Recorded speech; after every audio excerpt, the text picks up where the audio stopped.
Terima kasih pemirsa, Anda kembali bersama kami. Pemirsa, Kementerian Dalam Negeri tak punya banyak waktu untuk berdiam diri. Setelah kemarin pengumuman kabinet dilanjutkan pelantikan menteri dan kemudian di pekan ini akan ada retret di Magelang untuk kabinet merah putih.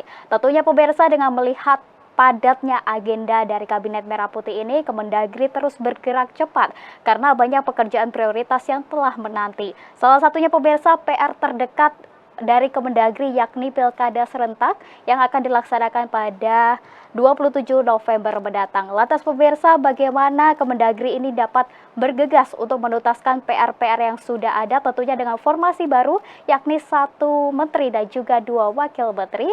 Malam hari ini kita akan membahasnya bersama Wakil Menteri Dalam Negeri Bapak Bima Arya. Selamat malam Pak Bima, salam sehat. Selamat malam. Ya, terima kasih Pak Bima sudah bergabung bersama kami dan kami ucapkan selamat Bapak untuk pelantikan kemarin menjadi Wakil Menteri Dalam Negeri. Selamat Bapak sekali lagi. Terima kasih, Anggi. Ya Pak Bima, malam hari ini kita akan membahas terkait ruang lingkup kerja dari Kemendagri sendiri. Namun sebelum membahas lebih jauh, mungkin bisa dijelaskan ke pemirsa GPR TV Pak Bima, visi misi yang Bapak bangun untuk mendukung visi misi dari Bapak Presiden ini seperti apa Pak Bima? Ya, menteri itu kan menjalankan garis besar dari kebijakan negara sesuai dengan visi dari Bapak Presiden. Kemudian Menteri Dalam Negeri menugaskan membagi tugas kepada para jajarannya termasuk Wakil Menteri. Di Kemendagri ini ada saya dan ada Ibu Rika yang menjadi Wakil Menteri Dalam Negeri dan kami sudah berbagi tugas sesuai dengan arahan Pak Menteri. Pada intinya pertama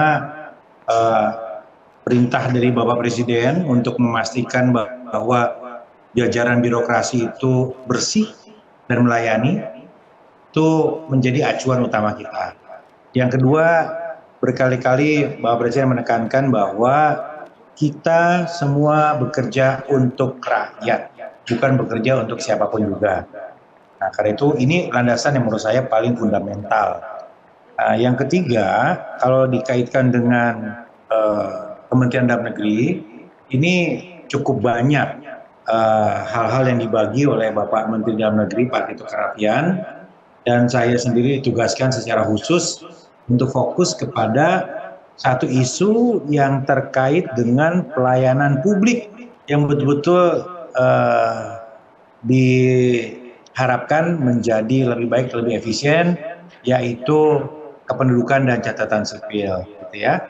Jadi bagaimana warga bisa dimudahkan dengan memaksimalkan informasi teknologi dan juga dengan membangun satu sistem identifikasi tunggal yang tentu diintegrasikan dengan berbagai macam layanan lainnya. Itu yang pertama. Yang kedua, karena ini memasuki tahap-tahap yang sangat menentukan dalam pilkada, kami juga ditugaskan untuk fokus mengawasi pelaksanaan pilkada. Jangan sampai terjadi konflik, keresahan sosial, kerawanan-kerawanan lainnya yang mengganggu stabilitas sosial politik. Dan kita diminta untuk memastikan bahwa seluruh wilayah di seluruh Republik ini aktif untuk melakukan monitoring melalui desk pilkadanya. Makanya kemarin begitu masuk kantor, langsung kami berkoordinasi dengan beberapa kepala daerah dan nantinya akan lebih intensif lagi komunikasi kami dengan daerah untuk memantau pelaksanaan pilkada. Jadi kira-kira begitu, itu yang jangka pendek, ada persoalan atau tantangan di kependudukan dan catatan sipil, ada juga tantangan dan persoalan untuk mengawasi pilkada. Nah, untuk jangka panjangnya, visi besar yang diturunkan dari perintah Bapak Presiden adalah melakukan evaluasi terhadap sistem pemilu kita. Pemilu kita dianggap boros, tidak efisien, tidak efektif. Nah, kami rasa kami akan meminta masukan, mengundang berbagai macam elemen, teman-teman dari kampus, teman-teman dari think tank, lembaga kajian, untuk memberikan masukan, menyempurnakan sistem pemilu kita. Begitu kira-kira, Anggi. Ya, pelayanan publik dalam kependudukan dan juga pengawasan pilkada begitu menjadi salah satu visi misi yang dibawa oleh Kemendagri untuk Ya. mendukung pemerintahan Prabowo Subianto begitu. Nah, Pak Bima ada yang menarik juga ini Pak Bima dalam komposisi Kementerian Dalam Negeri di mana Pak Bima ini tidak sendirian begitu dalam membantu Pak Tito sebagai menteri begitu. Ada Bu Ripka yang dulunya juga menjadi penjabat Gubernur Papua Tengah, kemudian dari Pak Bima sendiri pernah menjabat sebagai Wali Kota Bogor dalam 2 periode. Nah, melihat komposisi ini, apakah Pak Bima optimis bisa membuat Kemendagri ini solid dan juga bisa bergerak cepat dalam menuntaskan PR-PR yang ada, Pak Bima? Banyak sekali yang menjadi cakupan dari tugas-tugas Kemendagri. Ada politik dan pemerintahan umum, ada keuangan daerah, ada juga kewilayahan, kemudian juga fokus untuk persoalan-persoalan ormas gitu ya, kerukunan beragama dan lain-lain. Karena itu ya perlu dilakukan pembagian tugas yang lebih efektif dan efisien. Pak Menteri sudah menugaskan saya dan Ibu Ripka dalam hal-hal yang konkret dan jelas. Ibu Ripka diminta oleh Pak Tito untuk fokus kepada tantangan-tantangan yang hari ini dihadapi oleh provinsi-provinsi di Papua. Ada beberapa provinsi baru hasil pemekaran dan bagaimana juga langkah-langkah kita untuk memastikan bahwa otonomi khusus berjalan dengan baik dan pelaksanaan pilkada juga harus terus dikawal di sana. Jadi Bu Ripka fokus pada isu Papua dan saya seperti saya sampaikan tadi fokus kepada politik dan pemerintahan umum serta Dukcapil, ya kira-kira begitu. Ya, baik. Kemudian Pak Bima, kita tahu banyak bahwa persoalan mendasar yang harus dibenahi Kemendagri itu ada persoalan satu data kependudukan Indonesia. Kemudian yang terdekat tadi seperti yang Bapak sampaikan terkait pilkada serentak yang tentunya ini menjadi tugas Kemendagri juga dalam mensukseskan pilkada serentak. Nah, kemudian apakah ada PR lainnya Pak Bima yang harus segera dituntaskan dengan cepat Pak Bima? Saya ingin garis bawahi soal satu data kependudukan tadi. Memang ini juga yang ditargetkan oleh Pak Menteri untuk dikawal.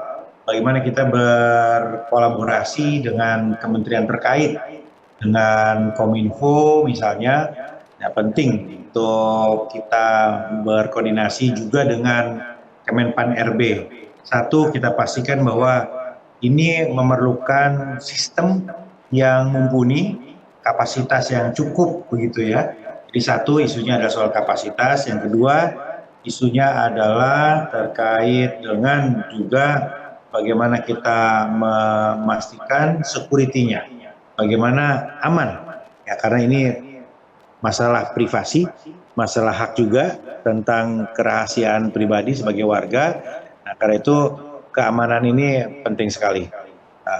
Dan ini juga tidak mudah karena perlu biaya yang lumayan, perlu dengan rapi melakukan koordinasi tidak saja di internal kementerian tetapi juga antar kementerian gitu ya. Nah, itu saya kira yang sekarang diminta untuk difokuskan oleh Pak Menteri Dalam Negeri. Ya, koordinasi dengan lintas kementerian begitu ya Pak Bima secara Ya. garis besar. Nah, kemudian tadi Pak Bima juga sempat menyinggung salah satu tugas dari Pak Menteri adalah fokus terhadap pilkada serentak. Nah, melihat hal ini apakah Pak Bima optimis gregetnya tak akan kalah dengan Pilpres Februari lalu Pak Bima? Ya, memang tantangan kita adalah bagaimana meningkatkan, setidaknya mempertahankan tingkat partisipasi politik dalam pilkada nanti. Ya, karena kemarin ini warga sudah melakukan pencoblosan ya di masa Pileg dan Pilpres. Jangan sampai jenuh, jangan sampai juga keinginan warga untuk memeriahkan pilkada serentak nanti ini turun gitu. Nah, ini tugas dari KPU bersama-sama juga dengan teman-teman pemerintahan daerah untuk melakukan sosialisasi dan mengundang para pemilih ini ke tempat pemungutan suara dengan efektif begitu ya. Nah, itu satu. Dan saya kira yang juga penting untuk dipastikan ya bagaimana agar pilkada serentak yang dilaksanakan pertama kalinya sekarang ini juga berjalan dengan kondusif, dengan baik, kita mitigasi kemungkinan terjadinya konflik karena potensi-potensi itu ada. Nah, karena itu kita aktivasi Des Pilkada di Kementerian Dalam Negeri dan juga di pemerintahan daerah, baik provinsi atau kabupaten, sehingga kita bisa melakukan deteksi dini setiap persoalan-persoalan yang mungkin muncul dan mengganggu rangkaian tahapan pemilu serentak di tanggal 27 November nanti. Baik, ya kita beralih ke yang lainnya Pak Bima. Di agenda Kabinet Merah Putih yang terdekat ada Magelang Retreat begitu yang akan dilaksanakan pada akhir pekan ini. Apakah ada agenda dalam 4 hari ini murni terkait leadership atau ada agenda lainnya di dalam Magelang Retreat ini Pak Bima? Ya, kalau di Hambalang kemarin kan kita banyak berdiskusi, kemudian juga mendengar paparan eksposur dari para narasumber kaliber internasional. Ini untuk menyamakan frekuensi kita mengenai tafsiran kita tentang visi Bapak Presiden seperti apa. Dan kalau di Magelang nanti sepertinya kita juga akan dikuatkan bukan hanya soal frekuensi, tetapi juga chemistry. Karena Bapak Presiden menekankan betul pentingnya teamwork. Nggak bisa bekerja sendiri, harus kolaborasi, harus sinergi.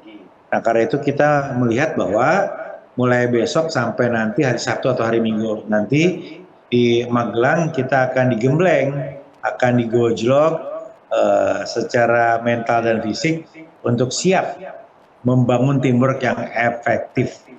Dan dari arahan-arahan disampaikan, kelihatannya akan cukup banyak kegiatan-kegiatan di lapangan. Karena kita dibagikan topi, seragam lapangan gitu ya.